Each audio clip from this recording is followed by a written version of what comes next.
This is Making Monkeys by Greg Sargent. It's a puzzle platformer that is a successor to Boxman, Greg Sargent's previous game before this one was made, and it's a physics platform. You can tell its influence with the physics in this game. However, this game is meant to be a lot more funny and weird, as seen by the objectives and the mechanics of this game, using monkeys with a gun to shoot out other monkeys.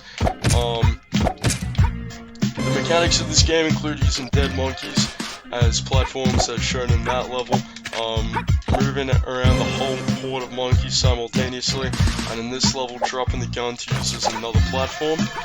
Other mechanics include unlocking locked blocks with keys and moving around floating clouds. The bugs in this game include glitching through these locked blocks by spamming the monkeys hard enough. I'll show that after beating this the normal way. Another bug includes the gun disappearing when it goes off screen, and that can be very frustrating, especially if the monkey returns but not the gun. There we go. And so the bug can be seen here, with the monkey just getting through when it's not supposed to be. The game is meant to be a very simple game, the same sprites used for everything, the same grass blocks and the same monkeys. And that's helped a lot by the game engine Stencil. It's a very simple game engine like Scratch, and it's also tailored to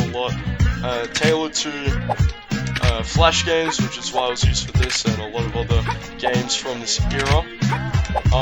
And its influence can be told in this game with the scene editor with the tile maps, where you just have a bunch of blocks for the tile map, and it's basically used like little blocks that can be designed in the scene editor to create levels.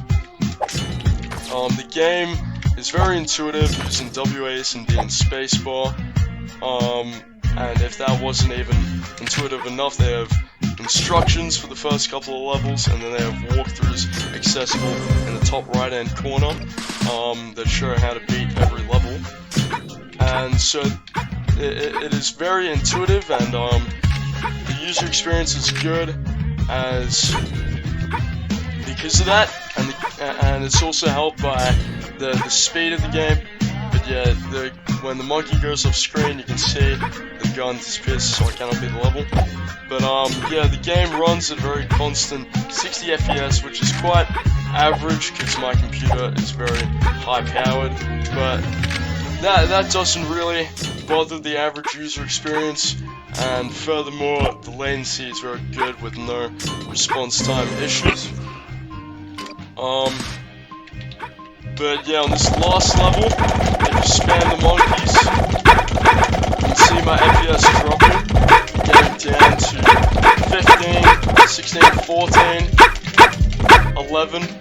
It's just not good, and that's because when you spam all those monkeys very fast, the game can't react as easily, and so as a result, a fix could be just to implement a 1 second per monkey rule for the gun. Also, with that amount of monkeys on screen, you could scale the graphics of the monkeys, making them brown squares with no animation and not good quality textures if 100 monkeys are on the screen.